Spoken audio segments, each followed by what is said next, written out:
Now at 10, we've been tracking showers and thunderstorms rolling through during the evening hours. How long are these going to stick around? We'll look at that. Plus, Joplin City Council hears the results of a study on funding for the police and fire departments. And Missouri opens applications for permits to hunt elk and bears. The 4 states' most watched news starts now. The severe weather threat has mostly passed for tonight. This is KOAM News at 10. Let's go straight to Chief Meteorologist Doug Heddy. Yeah, we've gotten overall pretty lucky for us today. The on and off showers and thunderstorms all day long. It really kept our temperatures pretty chilly. We did kind of surge into the 60s once we got into the evening hours, but most of the severe weather stayed in our far southern counties, which is great news. You can see a severe thunderstorm warning in Benton County. So right when you cross the Arkansas state line, then down through northwestern Arkansas. But everybody else, we still have some scattered showers and thunderstorms. These are strong, just below severe limits, just north of Nevada, and then tracking back through parts of Bourbon County. And then we can track a little bit farther south. We have a cluster really from Mount Vernon, Berry County, and then the one that's really stretches into Benton County. But besides that, we're looking pretty good. So I think here within the next hour or so, most of the showers and thunderstorms are going to be out of here. We'll still have a few small random ones, but we're not going to have to worry about severe weather. We do start to dry out tomorrow. More thunderstorms by Wednesday. We'll look at that here in just a bit. See you then. It's important to be prepared for severe weather. In the event that you need to go shelter yourself, the Director of Emergency Management in Joplin advises that you have a change of clothes, water, a weather radio, a charger, and a device that has local weather alerts. In Joplin, every public school has a FEMA shelter, and so does Missouri Southern.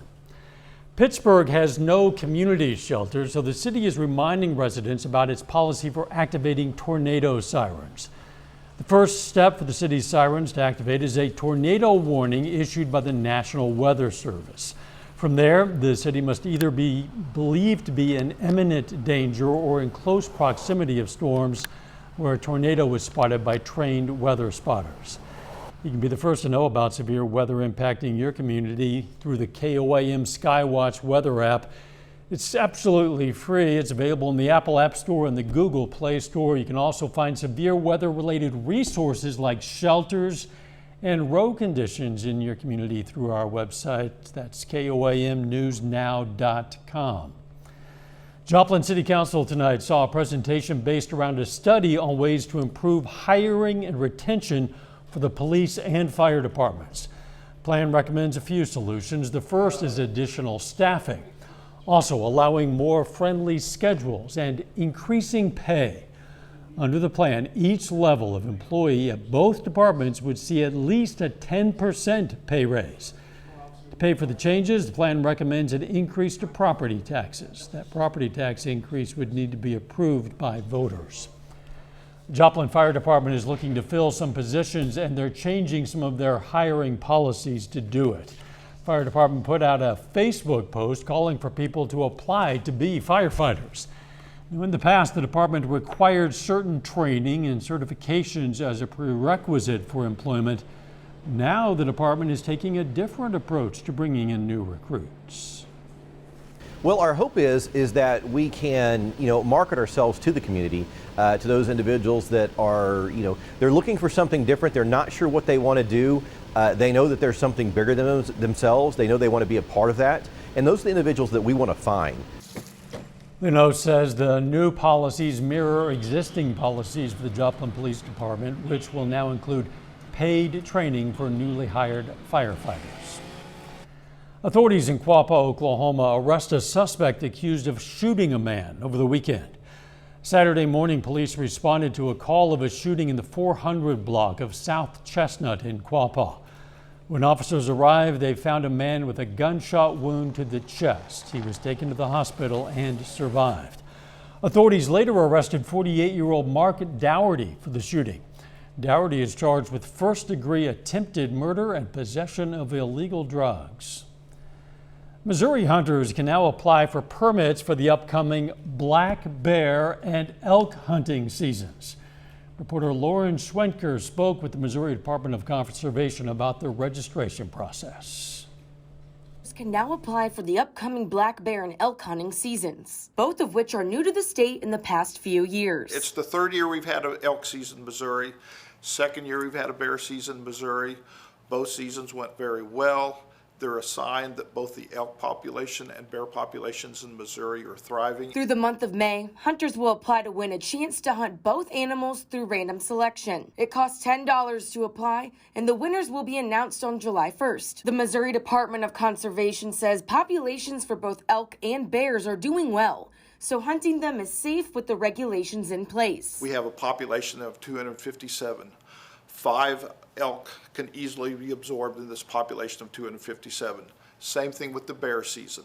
We have a population of approximately 800 bear. Last season, in our first bear season, we have 12 bear that were harvested. MDC says there will be 5 permits available for hunting bull elk. Meanwhile, there will be 400 permits awarded to bear hunters for a maximum of 40 black bears. Elk hunting season includes an archery season in October and a firearms season in December. Black bear hunting season is also in October. The permit application period lasts until May 31st. You can find a link to the application on our website, koamnewsnow.com. Some local grade school students today made a donation to the Ronald McDonald House in Joplin. Stapleton Elementary students in Joplin have been collecting aluminum tabs all year. Started with the 5th grade class, but soon became a school-wide project. The 5th graders today donated 108 pounds of tabs to the charity. Because we like helping, and it's a great way to show like that we're responsible, and it's a great way to show that we like helping people. Students at the school have been collecting the tabs for more than a decade. Coming up, why a dental group says kissing could help clean your mouth. Plus, how a new celebrity campaign is encouraging kids to open up about their struggles with mental health. A leak of a major Supreme Court decision may see the court overturn abortion rights as we know them. A leak, majority, opinion, that was obtained by Politico says justices have voted to strike down Roe v. Wade. The justices can still change their minds on decisions, and the court's holdings won't be final until it's officially published. This is the first draft decision in the court's modern history to be disclosed publicly while a case was still pending. A dental group says if you don't have time to brush your teeth, well, just kiss your significant other instead. They might have a different opinion about that, but according to the international dental chain Impress, kissing boosts saliva production, which helps rid your mouth of the bacteria and acids that cause tooth decay. In fact, they say 4 minutes of kissing is equal to 1 full brushing session. However, they say brushing should still be the go-to, which is not to say you can't do both. As part of May Mental Health Awareness Month, the Child Mind Institute is launching its Dare to Share campaign, which features celebrities sharing their personal mental health struggles. It's part of an effort to encourage kids to talk about their own mental health issues. Wendy Gillette reports. In my early 20s, I used to get pretty awful panic attacks. Grammy winner Pink is part of a new campaign aimed at children to help destigmatize mental health issues. Just telling someone about it made me feel better. According to the CDC, ADHD, anxiety, depression, and behavior problems are the most commonly diagnosed mental health disorders in children. Among U.S. children aged 12 to 17, 1 in 5 had experienced a major depressive episode. We want to monitor to make sure that they're functioning, right? So if it goes on for, say, 2 weeks of a child being consistently sad and down and not interested in things they used to enjoy, then we might think, oh, this is starting to seem like a depressive episode and not just a momentary setback. Jamie Howard is a senior clinical psychologist from the Child Mind Institute.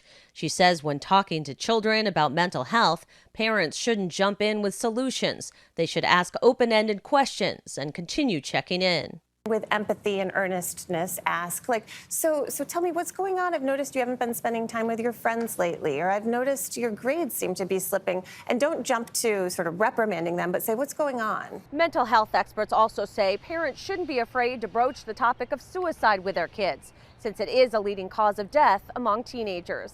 If someone is not suicidal and you say to them, hey, have you been thinking about killing yourself? They will not think, oh, no, I wasn't, but now I am. That's not how that works. Half of mental health disorders begin before age 14, so experts say start conversations early. Wendy Gillette, CBS News, New York. Earlier this month, the U.S. Preventative Services Task Force recommended children be screened for anxiety starting at age 8. The Federal Reserve this week is expected to raise interest rates by 0.5% following its two-day policy meeting.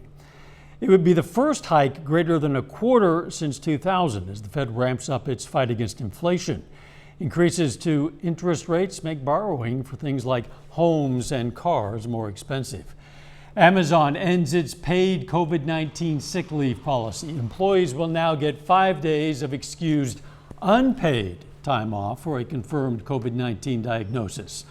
The previous policy gave workers up to 7 days of paid leave. The e-commerce giant also says it won't tell workers about any positive cases in its facilities unless required by law. Amazon is also ending its vaccine incentives program. A little bit later, we're going to learn about a large diamond expected to fetch $30 million at auction. Plus, we still have some scattered thunderstorms out there. Of course, we're going to take a look at that coming up.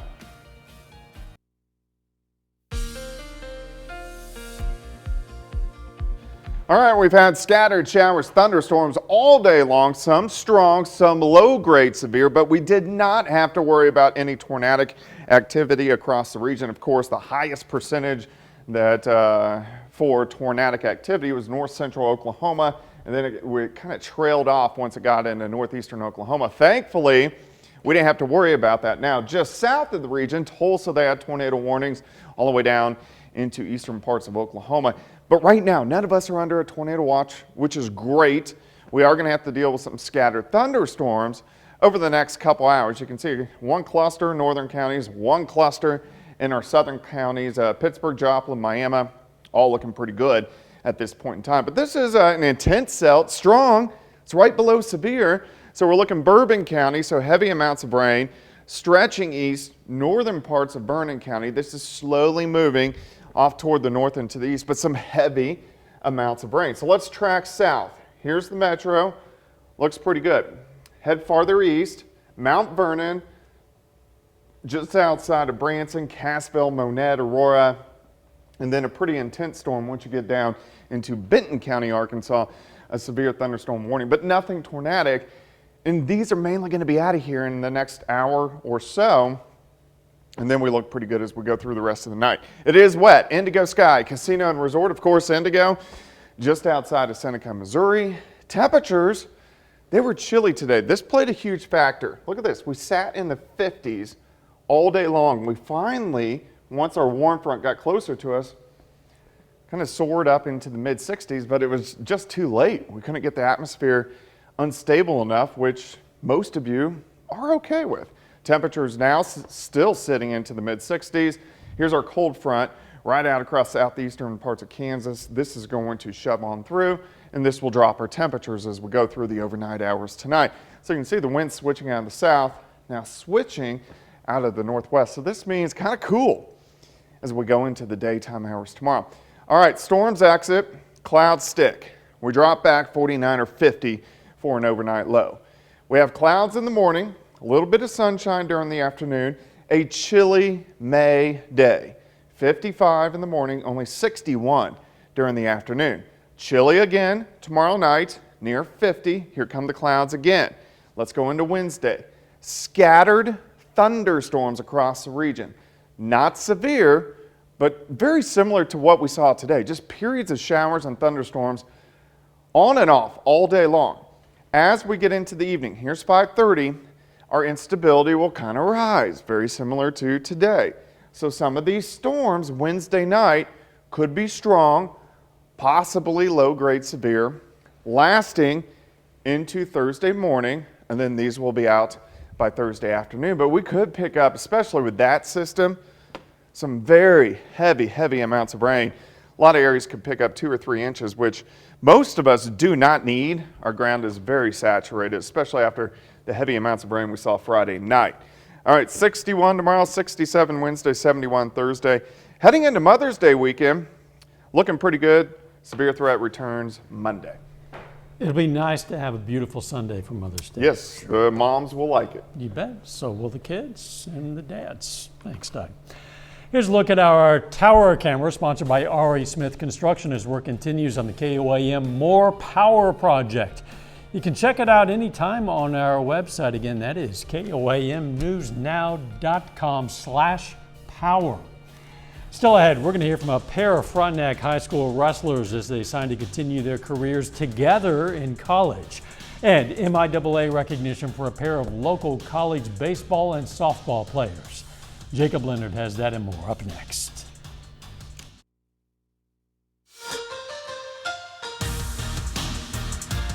A pair of Frontenac High School wrestlers signed today to continue their careers in college. Dawson Lapping and Justice Compton signed today to stay teammates and wrestle at NEO. Now these two of the best in Southeast Kansas. Justice Compton won a regional championship this year.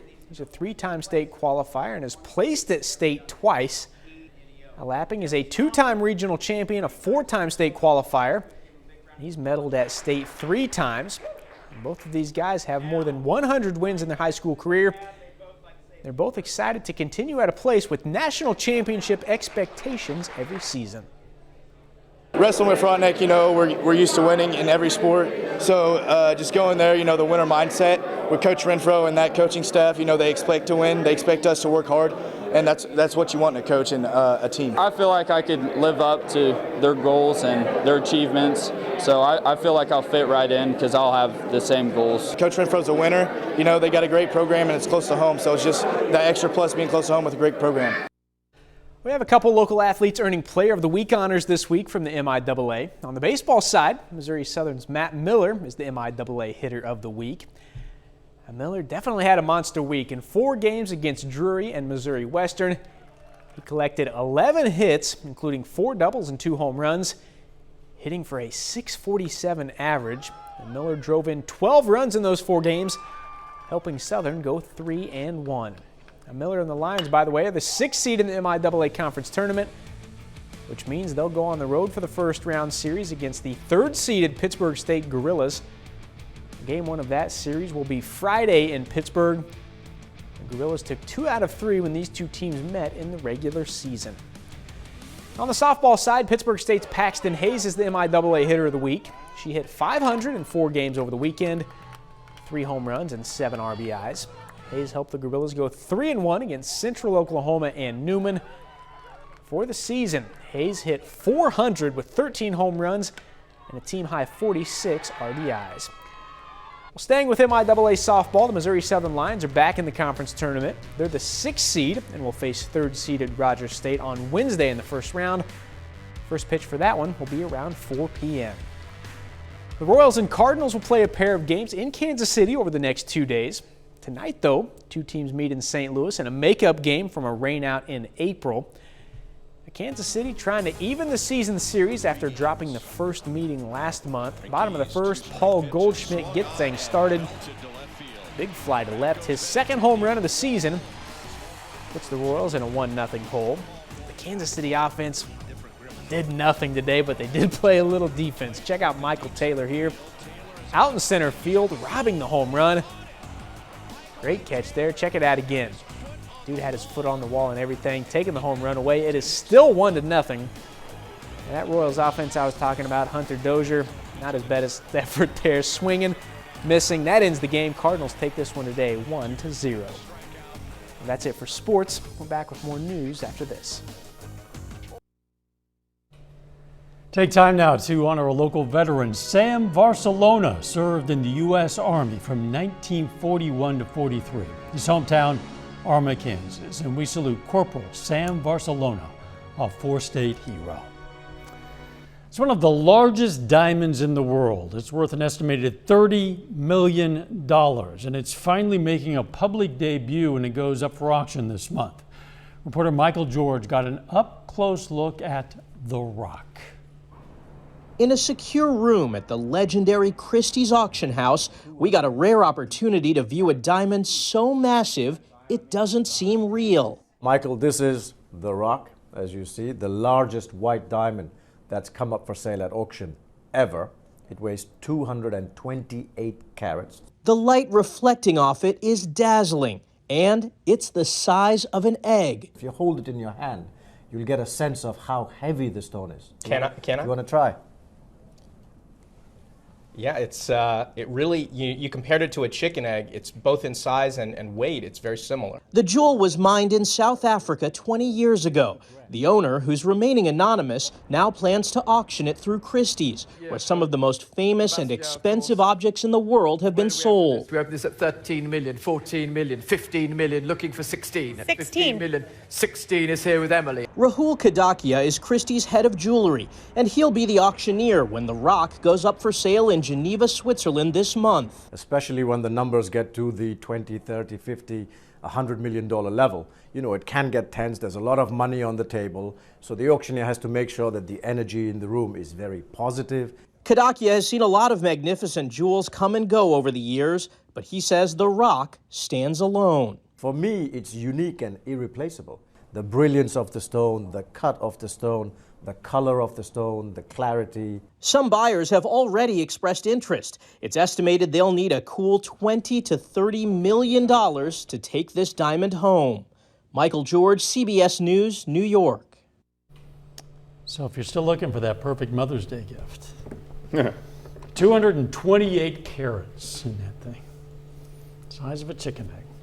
Hey, the weather's looking a lot better right now than it did a few hours ago. It is. We still have some scattered thunderstorms out there that we're going to have to deal with for about the next hour, but at least tornado threat is gone, and most of the severe threat is gone. 61 tomorrow, kind of chilly. Final sports note. Go to the sports page at KOAMNewsNow.com. We put our full story with Dawson Lapping and Justice Compton signing at Frontenac today. Very good. Thanks for joining us. Don't forget the morning show, 5 a.m. Let's make it a great tomorrow.